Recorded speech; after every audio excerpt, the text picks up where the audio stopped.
अब हम एक नई चीज़ कर लेते हैं sir, audit procedures on revenue. ऐसा ही है, आ जाएं। हमने अब तक ये नहीं किया था, आज कर लेते हैं ऑडिट प्रोसीजर्स ऑन रेवेन्यू।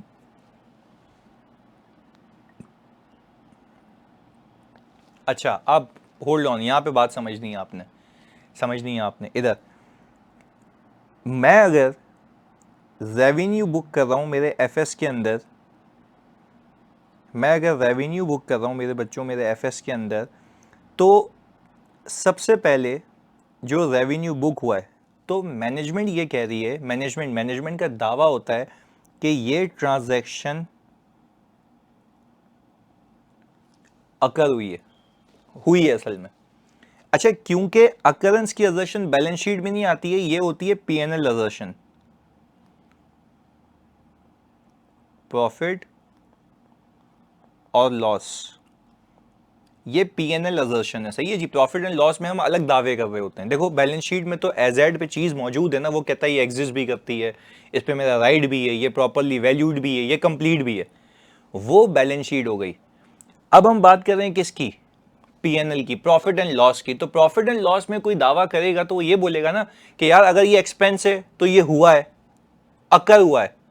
अच्छा, एग्जिस्ट क्यों नहीं करता भाई? एक्सपेंस को जाके कहीं देख तो नहीं सकते ना, भाई मौजूद है, बैठा हुआ है तू, ऐसा तो नहीं हो सकता ना।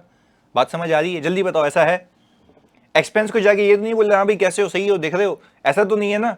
एक्सपेंस मौजूद नहीं होता, अकर होता है। रेवेन्यू मौजूद नहीं होता, अकर होता है। हाँ, बैलेंस शीट मौजूद होती है, एजेड पे रिसीवेबल मौजूद होते हैं, वो एग्जिस्ट करते हैं, ये अकर होते हैं। दोनों में फर्क समझ आता है? जल्दी बताओ। एक और एग्जाम्पल इसकी देते हैं, आपकी, सही है जी। भाई अगर मैंने अपनी 50,000 रुपए की आमदनी से 5,000 रुपए के शीशे के फ्लेवर खरीदे, ये क्या हुई? ट्रांजैक्शन हुई। ये क्या हुई? जल्दी बताओ। ट्रांजैक्शन हुई, ऐसा ही है भाई। ये ट्रांजैक्शन हुई, अकर हुई। कोई मुझसे पूछे आपने एक्सपेंस कितने का अकर किया, कितने का एक्सपेंस हुआ, मैं बोलूंगा 5,000 रुपए का, अकरेंस। अच्छा, कोई आपसे पूछे कितना बैलेंस है, एग्जिस्ट कितना बैलेंस करता है, बैलेंस कितना एग्जिस्ट करता है? 45,000। तो पहले बताओ, असर्शन में फर्क समझ आ रहा है? दावे तो मैं ये तो नहीं कहूंगा ना कि मेरे पास 5,000 रुपए मौजूद हैं, ओ भाई नहीं है, वो एग्जिस्ट नहीं करते। हाँ, बैलेंस एग्जिस्ट करता है। बात समझ आती है? हाँ, ये बात देखो, ये आया ना, ये नशे, ये जो ये सुल्फी बंदा आया ना यहाँ पे, ये बिल्कुल सही। फ्लेवर मौजूद है, फ्लेवर इन्वेंट्री है मेरी, यस। तो चसी क्या है मतलब? इन्वेंट्री है ना मेरी, भंगी। नीड तो है, पर नीड तो खुलने के बाद है ना। नीड खुलेगी, फिर उसको यूं डालेंगे, फिर मिक्स करेंगे, उसमें उसका रस निकालेंगे, तो पीने के लिए ले चसी। देखो तुमने कॉन्सेप्ट की ऐसी की तैसी कर दी ना, ओ भाई जब तक इन्वेंट्री यूज नहीं हो जाती तब तक तो एसिड है ना भंगियो। जल्दी बताओ, ऐसा है? भाई जब तक वो यूज नहीं हो जाती तब तक तो वो एसिड है, ऐसा ही है। बात समझ आ रही है? ओके जी, चलो पहले बताओ, बात समझ आ रही है? ओके, शुरू में चला गया था, चलिए जी, ओके, कोई मसले वाली बात नहीं है। चले, यानी आपको पहले मैंने कार खरीदी, उस पर जो एक्सपेंस किया वो अकर हुआ, एंड जो कार मेरा एसेट है वो एग्जिस्ट करता है। वाह भाई वाह, शेजिल कार की एग्जांपल ले आए, क्या बात है, लड़के।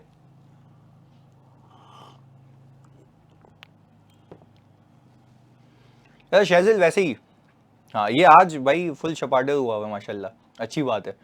अच्छा शेजिल, अगर मुझे एक बात बताओ, किसी पठान ने तुम्हें पैसे दिए, सही है जी, तो क्या ये ट्रांजैक्शन है या उसके होने का सबूत है? हाँ जी, जल्दी बताओ। उसके होने का तो ये ट्रांजैक्शन है, सही जी। वो पठान तुम्हारे साथ मौजूद है, ये उसकी एग्जिस्टेंस है, सही है। क्लियर है? कि तुम बोलोगे पठान है, हाँ है, बैठा हुआ है, ऐसा, यूं। चलो जी, सही, आ जाओ, आगे चलते हैं। चलें, अब हमने कहा कि भाईजान आगे चलते हैं, हमने कहा भाई अकरेंस हो गई, बिल्कुल ऐसा है, चलो भाई आगे नहीं बोलते इसके, चलें जी अकर हुई। फिर वो दावा करता है कि इसमें जितनी भी मेरी रेवेन्यू की ट्रांजैक्शंस हैं वो कंप्लीट हैं। बताते हैं अब्दुल्ला, हाँ जी बताओ जल्दी से, ऐसा है, वो जितनी भी ट्रांजैक्शन है कंप्लीट है। ओके, फिर वो कहता है कि जितनी भी ट्रांजैक्शंस हैं वो एक्यूरेसी से रिकॉर्डेड है।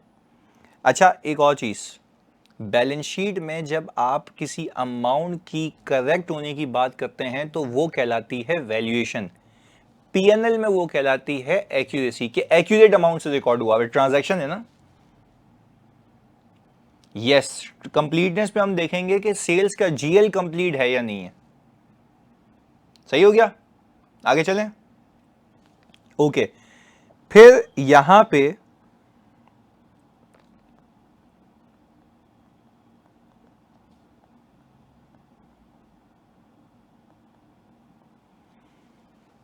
कट ऑफ अजर्शन है। अच्छा बेसिकली कट ऑफ अजर्शन होती पीएनएल की है, आप वहां पे तो इसलिए वेरीफाई, देखो आप याद करो, अगर आप जीडीएन साल के पहले के साल के बाद के देख रहे हो, वो ट्रांजैक्शन को ही देख रहे हो ना, अगर वो ट्रांजैक्शन सही रिकॉर्ड हो गई सही पीरियड में तो वो बैलेंस शीट में भी सही होगी, डबल एंट्री है। वेरी गुड, बिल्कुल सही सलमान, बिल्कुल सही। बात समझ आती है, बात समझ आती है बच्चों। ओके चलें, कट ऑफ भी हो गया। फिर हम कहते हैं कि भाई इन सारे दावों के बाद वो कहता है कि ये एप्रोप्रिएटली प्रेजेंटेड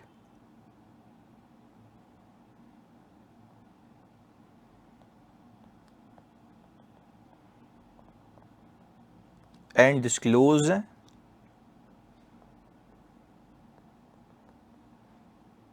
और क्लासिफाइड भी हैं। ये सारे मैनेजमेंट के दावे होते हैं जब वो किसी रेवेन्यू की बात करे या किसी भी पीएनएल आइटम की बात करे। एक्यूरेसी वाली अजर्शन ट्रांजैक्शन में नहीं आती, अगेन हाँ मतलब पीएनएल में आती है, ये पूछना चाह रहे हो तो बिल्कुल सही कह रहे हो, पर एक्यूरेसी में कह रहा हूं अमाउंट सही है उसकी, ये कहना चाह रहा हूं मैं। क्लियर है दादा, अमाउंट सही है उसकी, ये कहना चाह रहा हूं बस मैं। क्लैरिटी है। ओके अब आगे सुने फोकस के साथ, समझ के, बिल्कुल समझ के इधर। अब हमें सबसे पहले उठाई हमने कि मुझे ये देखना है कि मेरा जो रेवेन्यू है, जो मेरे जीएल में रेवेन्यू आ रहा है वो कंप्लीट है या नहीं है। अब एक्यूरेसी और वैल्यूएशन में डिफरेंस है, नहीं कोई डिफरेंस नहीं है, सिर्फ आप उसकी क्लासिफिकेशन का फर्क है कि आप बैलेंस शीट में देखते हो कि बैलेंस शीट के हवाले से बात करोगे अमाउंट की तो वो वैल्यू होगी, वैल्यूएशन होगी, पीएनएल के हवाले से बात करोगे तो एक्यूरेसी का नाम दोगे। सही है हारिस, क्लियर है। ओके चलें, कंप्लीटनेस की बात करने लगे हम, सही है जी, फोकस के साथ कंप्लीटनेस की। अब इसमें थोड़ी सी कॉम्प्लेक्सिटीज मैं डालूंगा क्योंकि आपकी स्टडी डेस्क में तो बिल्कुल सादा खुशबू, यानी आप अपनी स्टडी डेस्क खोल के देखें, आज तक जितने पास पेपर में सवाल आए हुए ना, जितने ट्रिकी सवाल आए हुए, वैसा कोई भी आपको सिनेरियो या वैसी कोई भी बाइफिकेशन आपको स्टडी डेस्क में नहीं दिखेगी, क्योंकि वो उससे ओवर एंड अबव पूछते हैं, वहां पे सिर्फ आपको आइडिया दिया हुआ है कि भाई ये बेसिक प्रोसीजर है। अब किसको कहाँ कैसे अप्लाई करना है वो सारी चीज़ें आपने खुद सोचनी है। अगेन आए स्टार्ट करते हैं और बड़े सुकून से समझते हैं इसको। सही है जी, इधर मैंने कहा अगर मैं कंप्लीटनेस की बात करूं, सही है जी, तो कंप्लीटनेस के लिए मैंने सबसे पहले बोला कि मैं सेल्स रिपोर्ट लूंगा, obtain sales report from the management,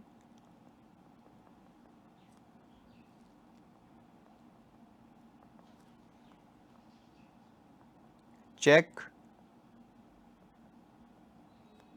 mathematical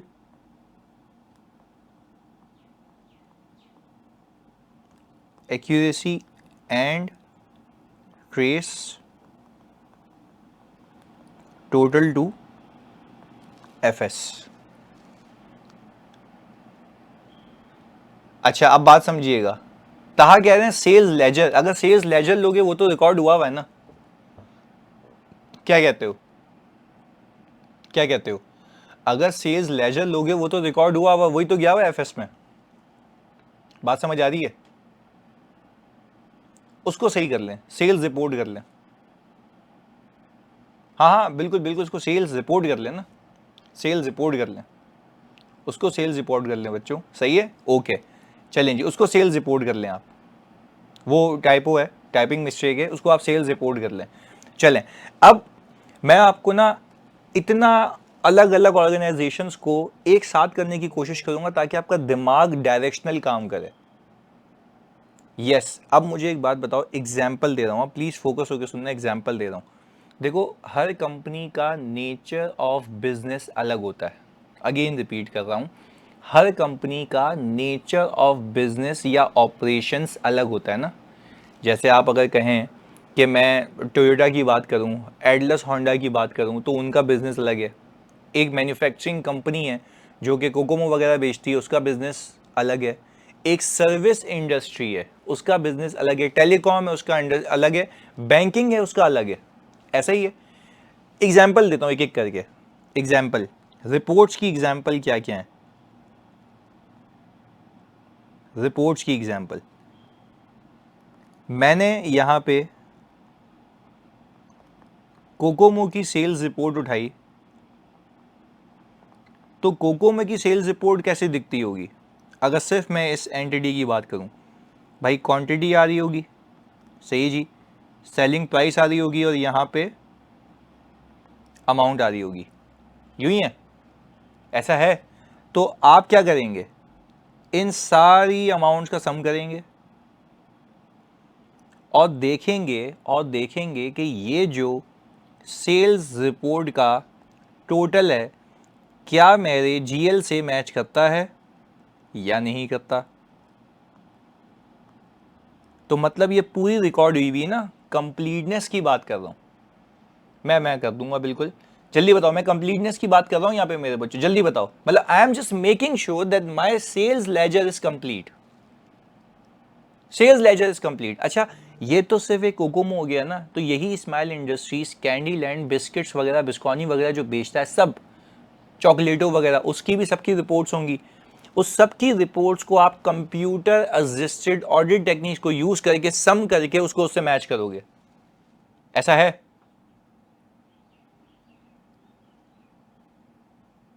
very good, आगे सुनेंगे, आगे सुनेंगे, आगे सुनेंगे। फिर मैंने कहा बाज औकात क्या होता है, सिर्फ समझाने के लिए यहाँ पे लिख नहीं रहा, आप लोग अपनी तरफ से लिख लीजिएगा। यूजुअली ये अमाउंट मैच नहीं कर रही होती है, सिर्फ समझाने के लिए समटाइम्स लिख लेते हैं।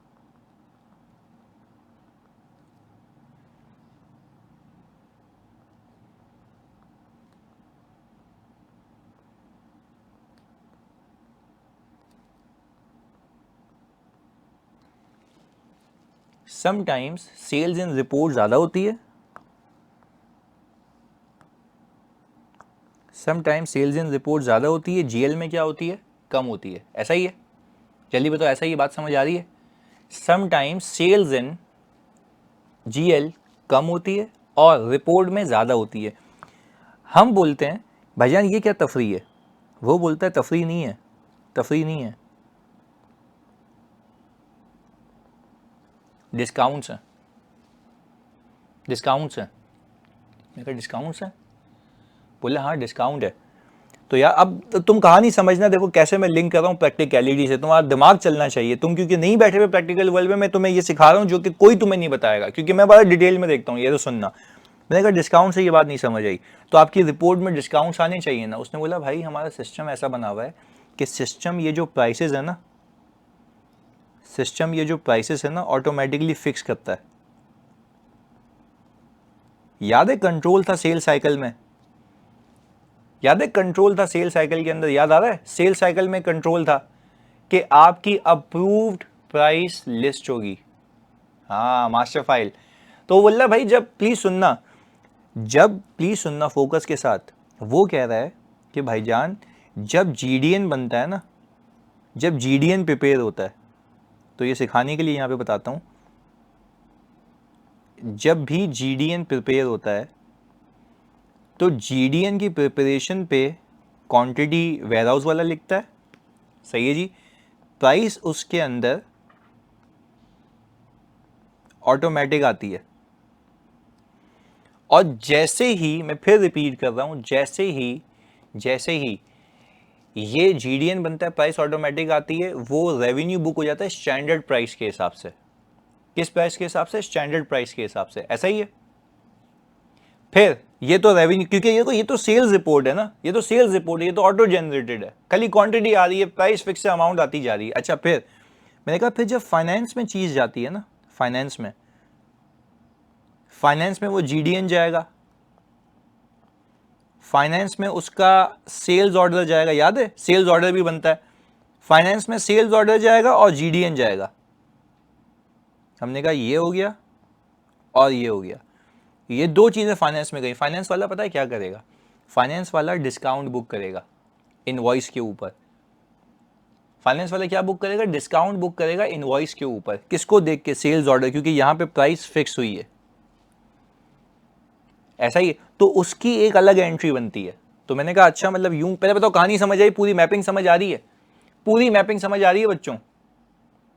वेरी गुड, बेहतरीन बेहतरीन बेहतरीन। अब आगे सुनो, अब आ गया मजा। अब सुनो, अब हमने कहा कि यार इसका मतलब ये है कि भाईजान आपकी सेल्स पूरी रिकॉर्ड होती है और डिस्काउंट अलग से रिकॉर्ड होते हैं। अब मैं देखो तुम्हें कैसे कनेक्ट करता हूं ना, तुम्हें मैंने चौरंगी पे पहुंचा दिया, तो सुनना। मैंने कहा मतलब सेल्स अलग रिकॉर्ड होती है, डिस्काउंट अलग होता है। उसने बोला हाँ, क्योंकि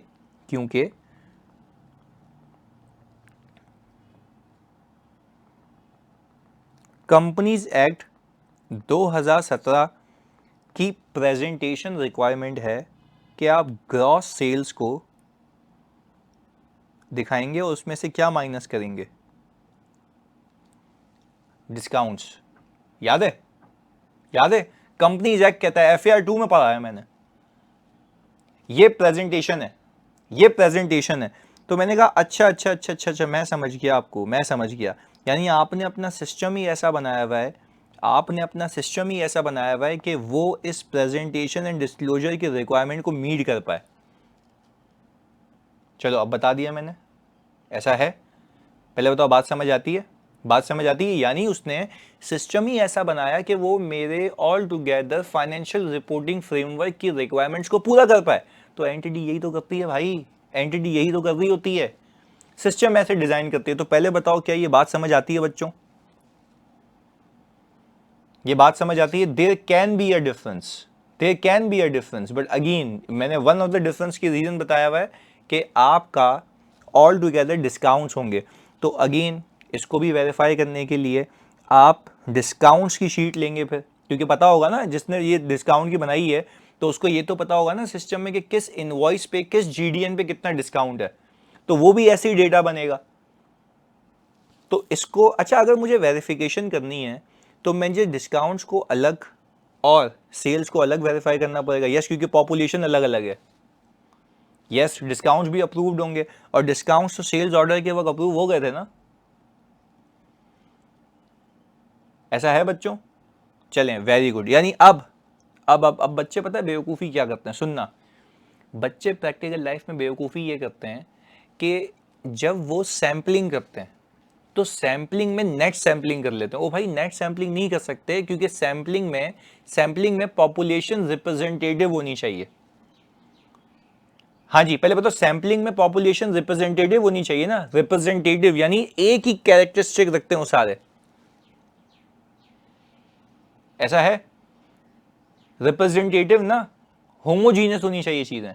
तो अब मुझे एक बात बताओ, अगर मैं दोनों को नेट कर दूंगा तो क्या ये होमोजीनियस है या रिप्रेजेंटेटिव नहीं है? जल्दी बताओ। रिप्रेजेंटेटिव नहीं है। तो अगर आपको ऑडिट सही से करना है तो आपने सेल्स को अलग और डिस्काउंट्स को अलग वेरीफाई करना है। सिर्फ पूछ रहा हूं, सिर्फ पूछ रहा हूं, दोनों को अलग अलग करना है। वेरी गुड, तो ये बात आपने याद रखनी है। चलें, एनीवेज, हमने कहा ये तो बात हो गई हिसाब किताब इसकी कि आपने सेल्स रिपोर्ट से उल्टा आ गए आप। एग्रीड? सही है जी। देखो ये रहा, ये हमने लिखा हुआ, हमने कहा ऑप्टेन, इसको सही करना था हमें, obtain sales report, check mathematical total of sales to financial statements, या जीएल कर सकते हैं इसको। सही सर, मतलब रिपोर्ट में सेल्स ग्रॉस बेसिस पे होती है एंड जीएल में नेट हो सकती है, बिल्कुल ऐसा ही है। मैंने मतलब वन ऑफ द रीजन बताया मैंने आपको। अच्छा, अब आपको ये तो पता है ना, आपको ये तो पता है ना कि आपकी जो इनवॉइस बुक होती है, इनवॉइस बुक होती है वो सीक्वेंशली नंबर्ड होती है, ऐसा है? ऐसा है भाई? ओके, आप अभी कर रहे हैं कंप्लीटनेस का टेस्ट, आप अभी कर रहे हैं कंप्लीटनेस का टेस्ट। तो मैंने क्या किया, दूसरे नंबर पे check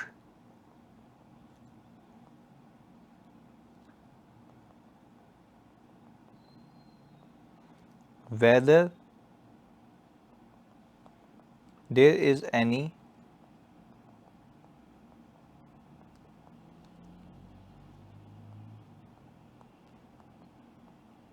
missing invoice number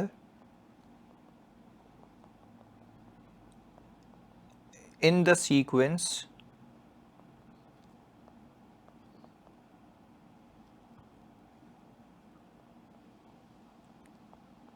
and make sure that missing invoice is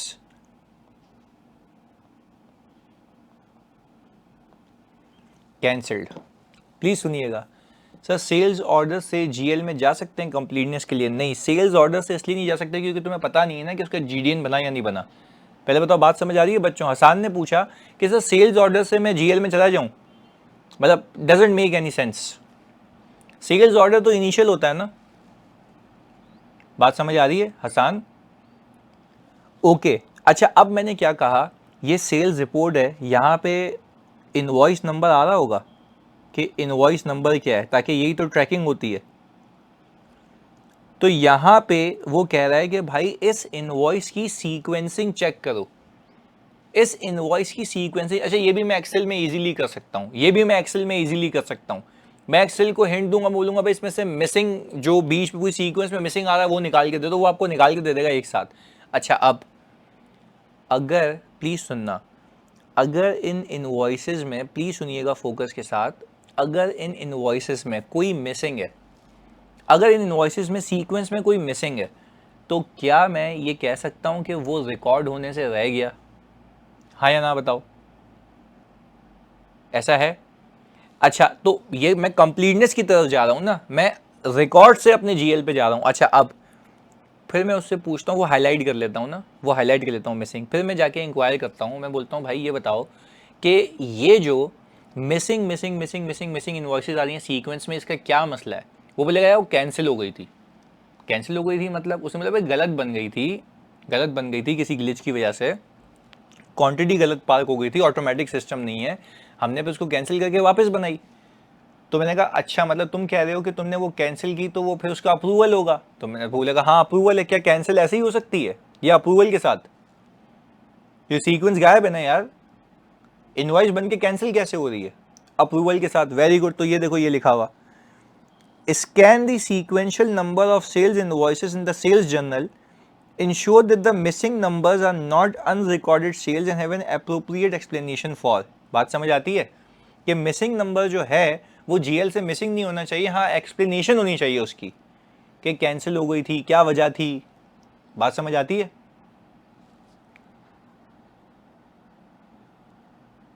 हाँ जी, बात समझ आती है। अच्छा, अब to make it a bit easier, bit easier, ये देखो ये था, ये हमने किया हुआ कट ऑफ 10 बार। Sample of sales invoices around the year end select करूंगा, यानी ईयर एंड के करीब करीब, ईयर एंड के करीब करीब। रिपोर्ट की कंप्लीटनेस नहीं कर रहे हम, अपने जीएल की कंप्लीटनेस कर रहे हैं ना, क्योंकि हमें जीएल को वेरीफाई करना है ना, रिपोर्ट से मेरा क्या ताल्लुक है। पर मैं देख रहा हूँ उसके अंदर कोई मिसिंग इनवॉइसेस तो नहीं आ रही हैं। देखो अगेन आपको अभी तो मैंने सिखाया कि टारगेट क्या है, जीएल को वेरीफाई करना, अगर ये भी कंप्लीट नहीं है तो वो भी कंप्लीट नहीं होगा। बात समझ आती है हरीश? सर भी सेल्स जर्नल से सेल्स इनवॉइसेस क्यों लीव फॉर कंप्लीटनेस? बेटा अगर मैं कह रहा हूँ कि मैं जब जीएल में एंट्रीज करता हूँ, जब मैं सेल्स जर्नल मतलब यहाँ पे सेल्स रिपोर्ट है भाई, या सेल्स लेजर भी उठा लो, चलो सेल्स लेजर भी उठा लो, आ जाओ इस पे बात कर लेते हैं। जब सेल्स लेजर उठाते हो तो सेल्स लेजर में इनवॉइस नंबर भी आ रहे होते हैं साथ में, सही है जी? प्लीज सुनिएगा, सेल्स लेजर भी आ रहे होते हैं ना, बात समझो इस बात को, सेल्स लेजर में भी इनवॉइसेस आ रही होती हैं। अच्छा तुम सेल्स रिपोर्ट और लेजर को तो पहले मैच कर चुके हो ना, उस हद तक के जितना वहां पे मौजूद है। अब बात समझ आ रही है? देखो पहले तुमने इनको मैच किया है ना, वो तो लॉग हो गया। अब तुम जो आइटम क्योंकि इनवॉइसेस भी तो एक एक करके बुक हो रही है ना, अब तुम सेल्स रिपोर्ट उठाओ और अगर जीएल में इनवॉइस वाइज ब्रेकअप आ रहा है उसको उठा लो। उसमें अगर सीक्वेंसिंग मिसिंग है तो तुम ये बोलोगे ना भाई बीच की इनवॉइस क्या है, क्या रिपोर्ट में रिकॉर्ड नहीं हुई तो जीएल में भी नहीं आई। सिंपल, बात समझ आती है? हाँ जी तहा, बात क्लियर है? हाँ जी जल्दी बताओ। ओके चलो ये भी बात हो गई डन। अच्छा जी अब हम आ गए भाई, शेजिल कह रहे हैं sir invoice are not unrecorded sales, ये थोड़ा एक्सप्लेन करते हैं। Missing invoices are unrecorded sales, तो चसी मैंने यही तो बोला अभी कि मिसिंग इनवॉइसेस जो तुमने सीक्वेंस में गायब है तुम्हारी इनवॉइस, वो मेक श्योर करो कि अनरिकॉर्डेड ना हो, उसकी जस्टिफिकेशन हो। यानी एक सीक्वेंस में इनवॉइस गायब है तो तुमने बोला कि भाई ये सीक्वेंस में आ क्यों नहीं रही है, ये सीक्वेंस क्यों गायब है, कौन सी इनवॉइस थी, कितने की अमाउंट की थी, क्यों नहीं रिकॉर्ड की हुई?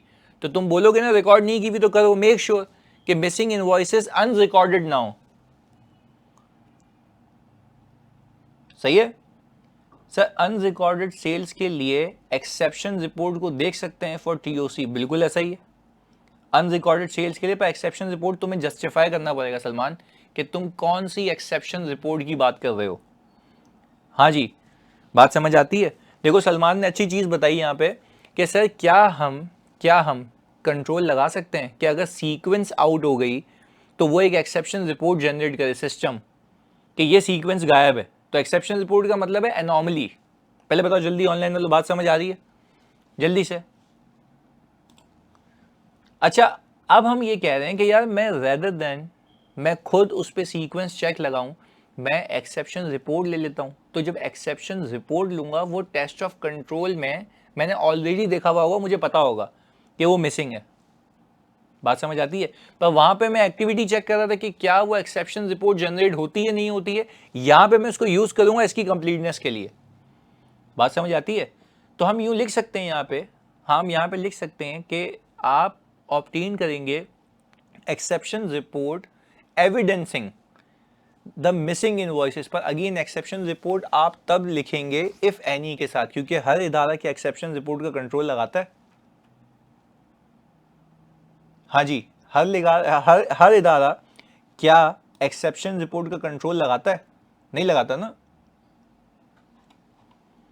तो अगर आपने अब फॉर एग्जांपल आप किसी क्लाइंट पे गए, आप उसको बोल रहे हो कि यार एक्सेप्शन रिपोर्ट तो दे दे, मुझे तेरी इनकम्प्लीट जो अनरिकॉर्डेड इनवॉइसेज हैं, जो कि मिसिंग इनवॉइसेज हैं, सीक्वेंस में नहीं आ रही हैं, वो देखनी है। वो बोला भाई हमारे पास कंट्रोल ही नहीं है ऐसा, तुम बोलो फिर भी दे दो।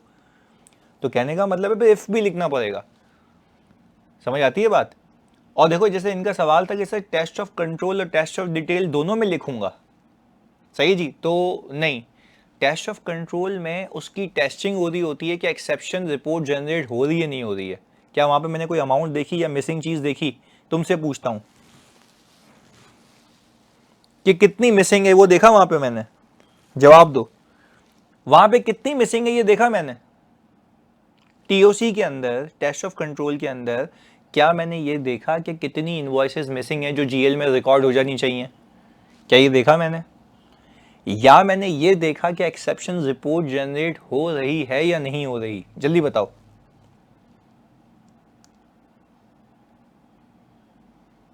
सिर्फ ये देखा कि सर क्या मेरी एक्सेप्शन रिपोर्ट जनरेट होती नहीं होती, दैट्स इट, ये काम था मेरा।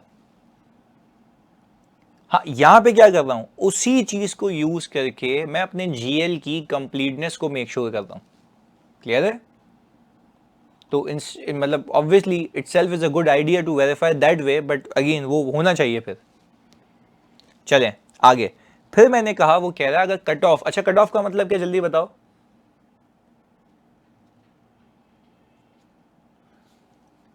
अच्छा सर, आयशा खान लिख रही हैं, सर आप मैसेज का रिस्पांस नहीं करते, इतने इनबॉक्स कर चुका हूं। सही है, सही है भाई, अभी अभी कर लेंगे, आप बताएं। सही है, ओके, आप हमें करें मैसेज, हम रिप्लाई कर देंगे आपको। नाम चेंज करके आया है, पर हो सकता है उन्होंने गलती से लिख दिया हो, बट अगेन हम कुछ कह नहीं सकते। अच्छा लैपटॉप सिस्टर का है, ओके, चलें डन। फिर तो तेरे को बोल गया। सही है, डन हो गया। ये सही कह रहा है, स्केप्टिकल, स्केप्टिसिज्म, ट्रांजैक्शन रिकॉर्ड, हाँ बिल्कुल ऐसा है। चले अब मुझे एक बात बताएं जल्दी से। सही हो गया, प्लीज कर देना, मैं रिमाइंडर देता हूँ, ओके। मतलब तुम्हारे नाम से वो नहीं कर रहा ना, मतलब वो, चलो एनीवेज, वैसे अपना नाम तो बता दे भाई, ताकि आज के बाद अगर इस नाम से मैसेज आए, मतलब ऑब्वियसली वो जो हमारी बहन है वो तो नहीं लेती ना इससे क्लास, ताकि हम डायरेक्टली तेरे को टारगेट करें। अच्छा आफ्ताब, बस सही है, गुड, ये हुई ना बात। मैं तो लगा मतलब तुम अभी ये वाली बात कहोगे, बस यही अपराध मैं बार बार करता हूँ, आदमी हूँ, आदमी से प्यार करता हूँ। हाँ मैं बोला अभी तो तुम पे ये लाइन सूट हो जाएगी। हाँ। चलो सही हो गया। पर चलें जी, मौज है यार, नाम मतलब चेंज कर लिया करो यार, मतलब देखो फॉर, अब मैं बिला वजह रिस्पेक्ट दे रहा था। सवाल ये है कि ऐसी बात है, बहनों से हिसाब किताब अलग होता है, भाइयों से अलग होता है ना। तो अब वो जो तुम इज्जत ले चुके हो, वो कैसे सही होगी।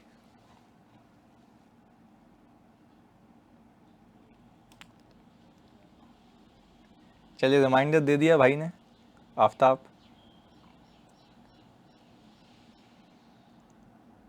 आफ्ताब भाई कह रहे हैं सर रिमाइंडर दे दिया आपको। अच्छा ओके, ऊपर भंगी तुम्हें रिप्लाई भी किया हुआ है मैंने इतनी जगहों पे, अब एक दो बार रिप्लाई नहीं किया तो उस पर तुम नाराज हो रहे हो।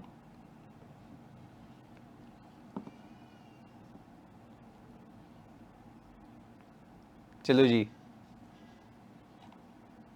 सही हो गया, चलें डन, ओके। अच्छा वैसे ही वो ये कह रहा है, एक बच्चा कह रहा है कि शेरजिल तो कह रहा है कि सर कल से तो मैं नाम ही चेंज करके आऊंगा ताकि आप जलील ना करें। ये भी सही है, पर वो हरकतों से पता लग जाएगा ना।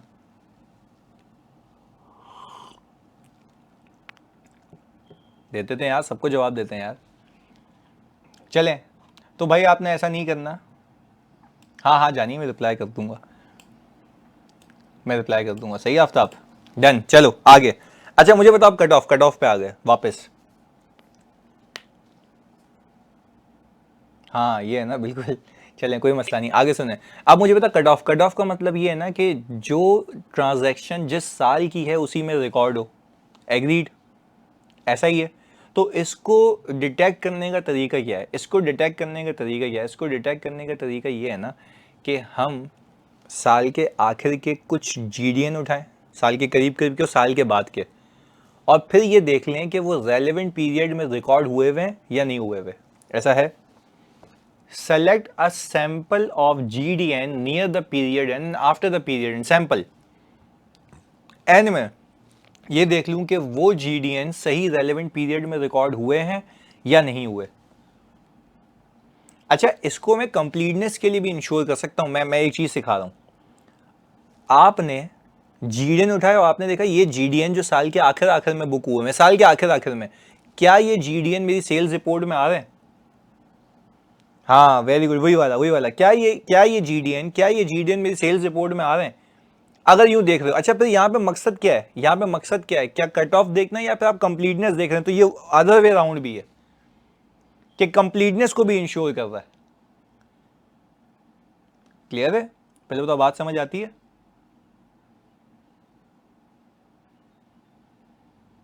देखो अगर आपने साल के आखिरी के जीडीएन उठाए यानी एक अदर डॉक्यूमेंट उठाया ना और आपने देखा ये जीडीएन मेरी सेल्स रिपोर्ट में बुक हुए में नहीं हुए हुए, तो ये कंप्लीटनेस भी है ना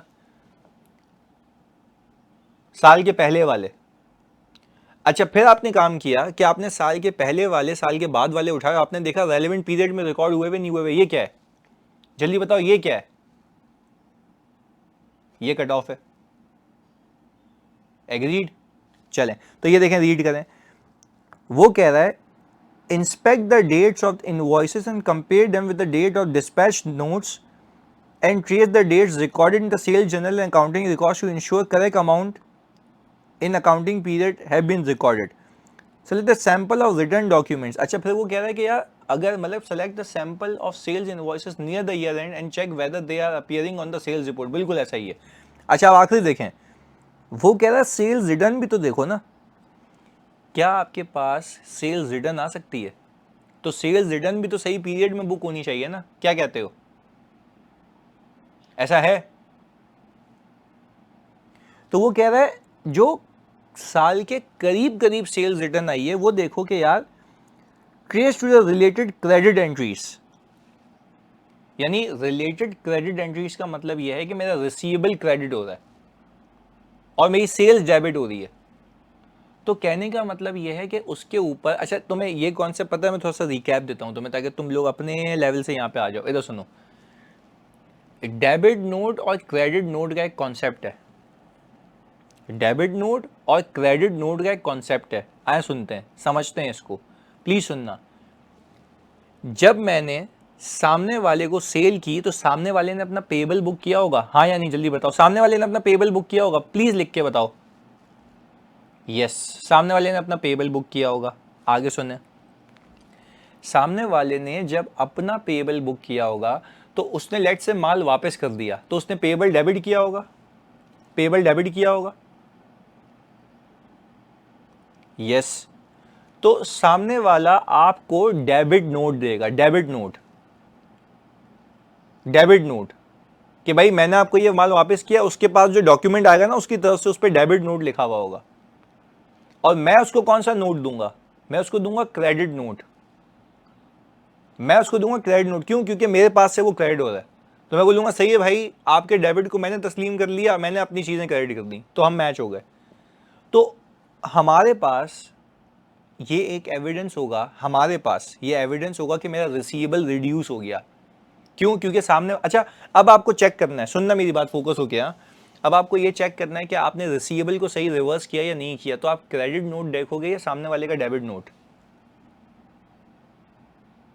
जल्दी बताओ। मुजाहिद कह रहे हैं क्रेडिट नोट, डेबिट नोट देखूंगा सामने वाले का। ऑथेंटिक सोर्स ऑफ एविडेंस है, क्या कहते हो? एक्सटर्नल सोर्स ऑफ एविडेंस है ना, मोर ऑथेंटिक है। क्लियर है? यस, रिलायबल है, मोर रिलायबल, वेरी गुड। तो वो आपने देख लिया। अच्छा आपने कॉरेस्पॉन्डिंगली वही अमाउंट तो अपने हिसाब से बनाई होगी ना।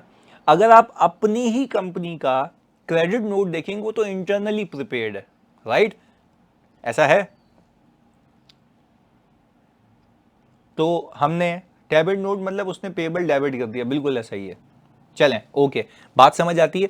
तो वो यही कह रहा है कि जो साल के आखिर में, जो साल के आखिर में सेल्स रिटर्न हुई है ना, उसके डेबिट नोट्स देख लेना सामने वाले के। सिंपल जबान में बता रहा हूँ, ये थोड़ा कॉम्प्लेक्स लिखा हुआ है। क्लैरिटी है? अच्छा अब हमने अपनी कंप्लीटनेस को चेक कर लिया, अपनी कंप्लीटनेस को चेक कर लिया, हमने ऑल टुगेदर अपने कट ऑफ पे काम कर लिया। अब अकरेंस पे आ जाएं कि ट्रांजैक्शन हुई भी या नहीं हुई। सेल्स रिटर्न के साथ कस्टमर हमें डेबिट नोट भी बेचता है, मतलब कॉपी। हाँ ना, देखो भाई बात सुनो, अगर उसने सेल्स रिटर्न की तो क्या सबूत है उसके पास से वो चीज़ आई है? तो वो कोई फर्रा बना के देगा ना, कोई पेपर, कोई कागज़, कोई कार्रवाई तो होगी ना, कागजी कार्रवाई। ऐसा है? तो वो कागजी कार्रवाई का नाम क्या है? जल्दी बताओ, कागजी कार्रवाई का नाम क्या है? डेबिट नोट, उसकी तरफ से। क्लियर है? तो ये हमने थोड़ा सा कॉन्सेप्ट क्लियर किया। ये आपको सेल्स टैक्स में भी काम आएगा। सेल्स टैक्स में डेबिट क्रेडिट नोट इशू होते हैं ना, तो वो लिखा हुआ है सेल्स टैक्स एक्ट के अंदर आपके।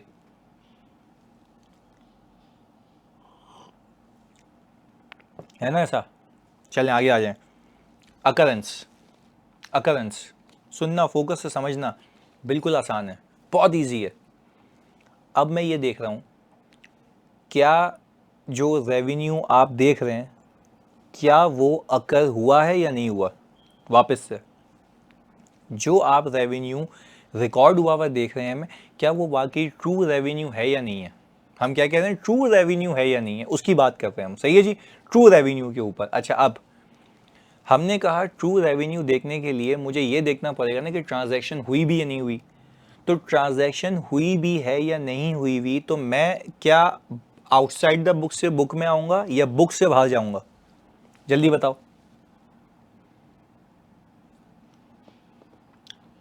बुक से बाहर जाएंगे, वेरी गुड, बुक से बाहर जाएंगे, बिल्कुल। अब हमने कंप्लीटनेस तो इंश्योर कर लिया, सब ले आए यहाँ पे।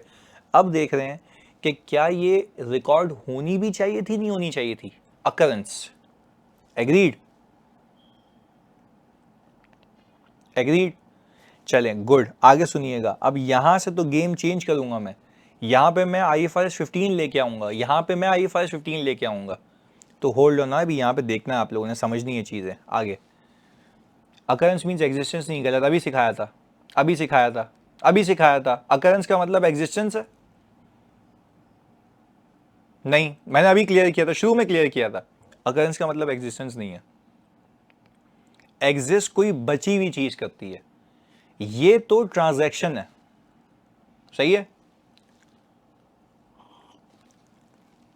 आ जाओ आगे समझने के लिए, वो वापस से फोकस हो गए इधर। मुझे आप एक बात बताएं, अगर मैं यहां पे अकरेंस पे बात करूं तो सिंपल मतलब ये है जबान में,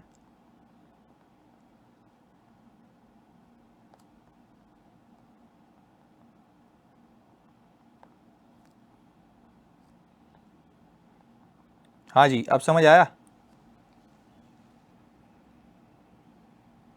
जल्दी बताओ।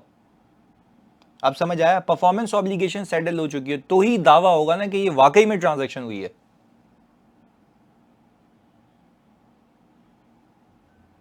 ओके, चलें, ये भी बात समझ आती है अकरेंस के लिए, वेरी गुड। अच्छा, अब होल्ड ऑन, अब मुझे ये देखना है कि क्या मैंने परफॉर्मेंस ऑब्लिगेशन सेटल की या नहीं की। तो हम यहाँ पे ना कुछ एडिशनल चीज़ें कवर करते हैं जो आपकी किताब में नहीं लिखी हुई, इधर, यानी आई कैप में नहीं लिखी हुई, ये कहने का मतलब है। इधर मैंने कहा सेलेक्ट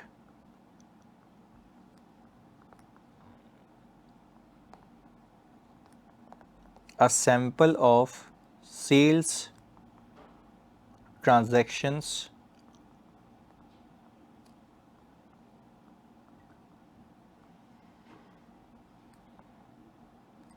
appearing in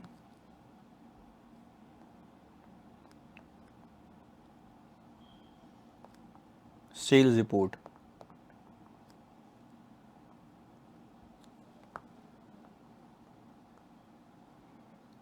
सही हो गया।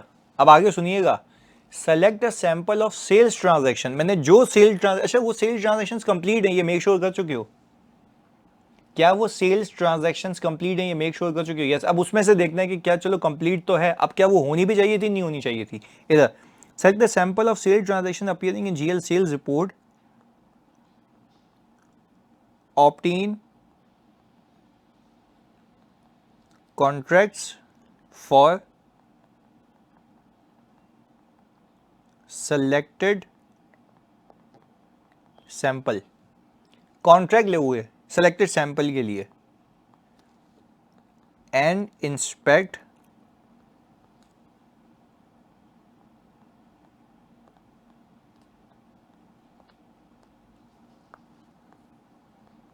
Contract to identify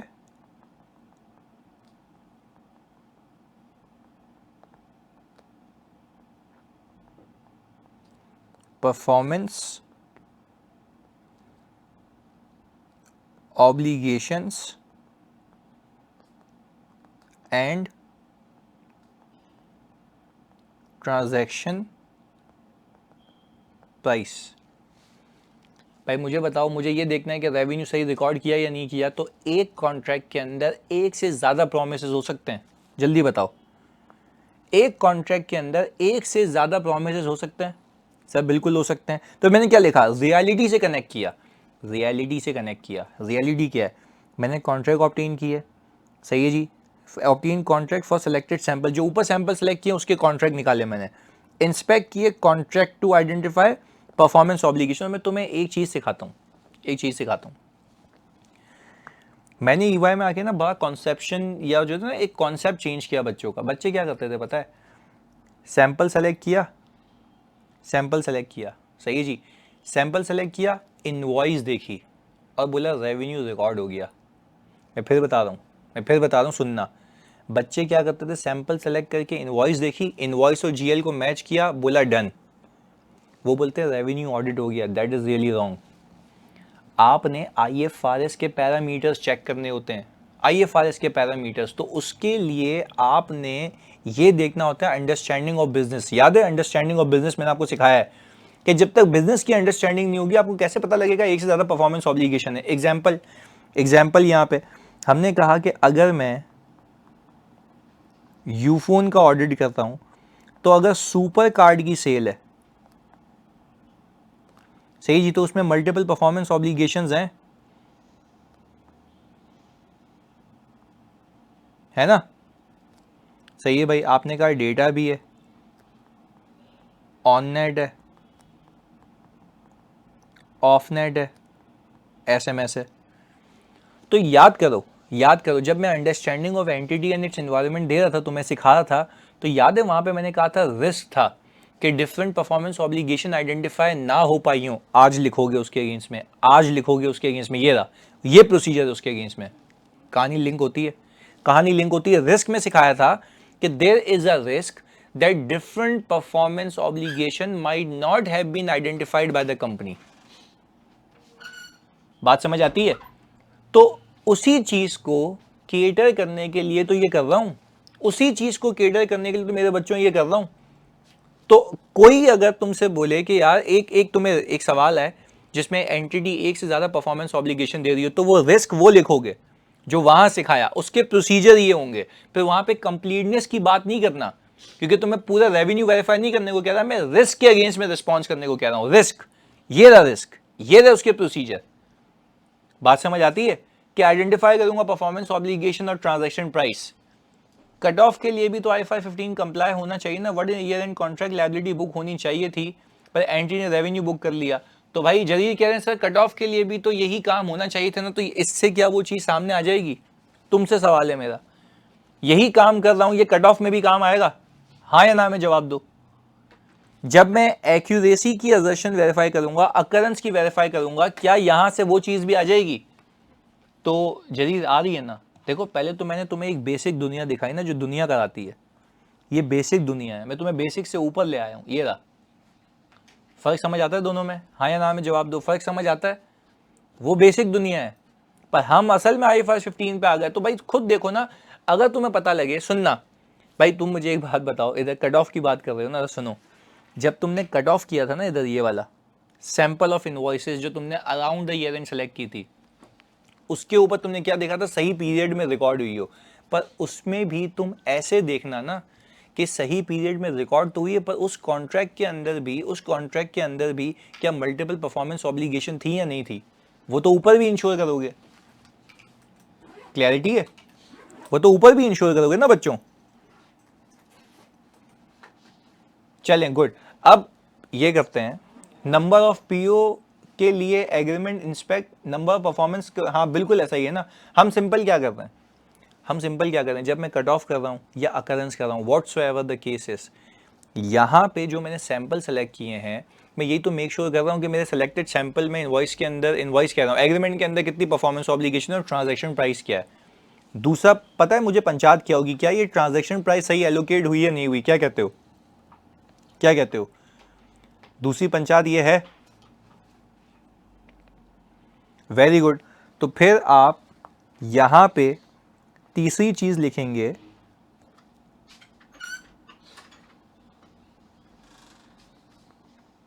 make sure that the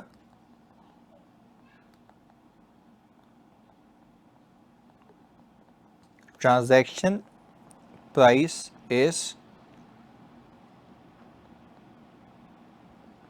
allocated to each performance obligation based on stand alone market prices. क्या कहते हो, ऐसा है? Based on stand alone market prices. अच्छा, क्या अभी रेवेन्यू बुक हो गया? क्या अभी रेवेन्यू बुक हो गया है क्या? नहीं, अभी तो हम अच्छा, उसने बुक किया हुआ है, ये बात समझ लें, उसने बुक किया हुआ है। फिर रिपीट कर रहा हूं, उसने बुक किया हुआ है, उसने बुक किया हुआ है। हम सिर्फ उसको वैलिडेट कर रहे हैं कि सही किया हुआ नहीं किया हुआ। उसके लिए, उसकी बुकिंग तक जाने के लिए सारे पैरामीटर रेडी कर रहा हूं। बात समझ आ रही है? उसकी बुकिंग तक जाने के लिए सारे पैरामीटर रेडी कर रहा हूं कि मेरे हिसाब से क्या होना चाहिए था। एग्रीड? चलें, फिर हमने कहा अब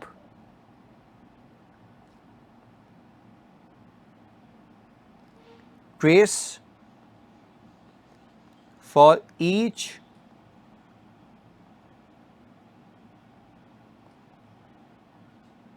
performance obligation that revenue will only be booked when performance obligation is settled। अब यहाँ पे जो आपने सैंपल सेलेक्ट किया था ना, ये वाला, ये select the sample of sales transactions, ऐसा ही है। इसका आपने एग्रीमेंट देखा? हाँ या ना में जवाब दो। एग्रीमेंट देखा। परफॉर्मेंस ऑब्लिगेशन आइडेंटिफाई की ट्रांजैक्शन प्राइस देखी, बाइफरकेट किया ट्रांजैक्शन प्राइस को, एलोकेट भी किया।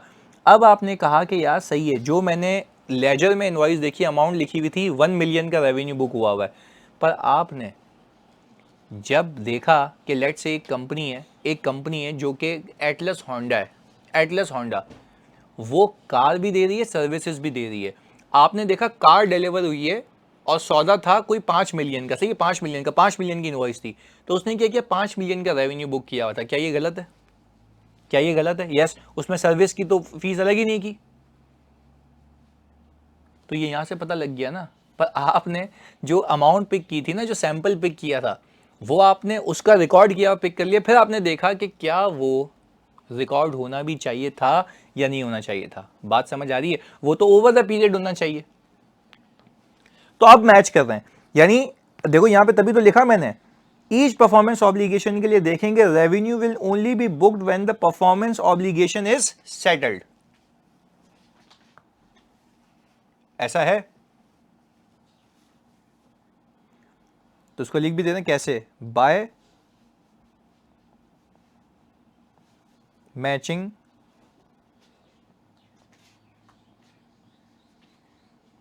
obligation mentioned in the contract with delivery documents। तो समझ आएगा ना आपको, तो समझ आएगा। कार के लिए देखो तभी लगा ना डिलीवरी डॉक्यूमेंट्स। तो हमने कहा भाई जीडीएम देखो ना किस दिन की है, तो ये बात समझ आ गई। अच्छा, तो फिर जो सर्विस रेवेन्यू वो तो ओवर द पीरियड बुक होना चाहिए ना, एज एंड व्हेन जो सामने वाला कंज्यूम कर रहा है। पहले बताओ कहानी समझ आती है बच्चों? क्लैरिटी है? Very good. तो यानी आपको मैंने वो वाला केस भी सिखा दिया जब परफॉर्मेंस ऑब्लिगेशन एक से ज्यादा हो, वो भी सिखा दिया इसके साथ साथ। यस, अब मुझे एक बात बताएं, ये रहा, select the sample of revenue transaction, vouch the selected transaction to sales invoice, ensure transactions recorded are based on sales invoices। ये वही सादा खुशबू प्रोसीजर कि ट्रांजैक्शन रिकॉर्डेड ने सेल्स इनवॉइस के बेस पे हुई हुई हो। Trace sales invoice to customer order and bill of lading to ensure sales are actually happened and goods have been shipped to the customer। Scan sales journal to duplicate journal entries. वो कह रहा है यार ऐसा भी हो सकता है कि एक इनवॉइस 2 बार रिकॉर्ड हो गई है, तो क्या मैं डुप्लीकेट जर्नल एंट्रीज को स्कैन कर सकता हूं? बिल ऑफ लीडिंग मतलब अगर आप कोई बाहर माल बेच रहे हैं यानी पाकिस्तान से बाहर, तो शिप पे चढ़ाओगे तो बिल ऑफ लीडिंग होगा ना, तो वो कह रहा है वो देख सकते हो। यानी एग्जाम्पल इनवॉइस हो गई, बिल ऑफ लीडिंग हो गई, जीडीएन हो गए, सारे डॉक्यूमेंट्स है ना वेरीफाई करने के लिए। बात समझ आ रही है बच्चों? तो ये सिंपल हो गया। मैंने तुम्हें ये भी करा दिया, तुम्हें ये लिखने होंगे जो तुम्हें लिखे बताया मैंने ये। सही है जी, क्लियर हो गया?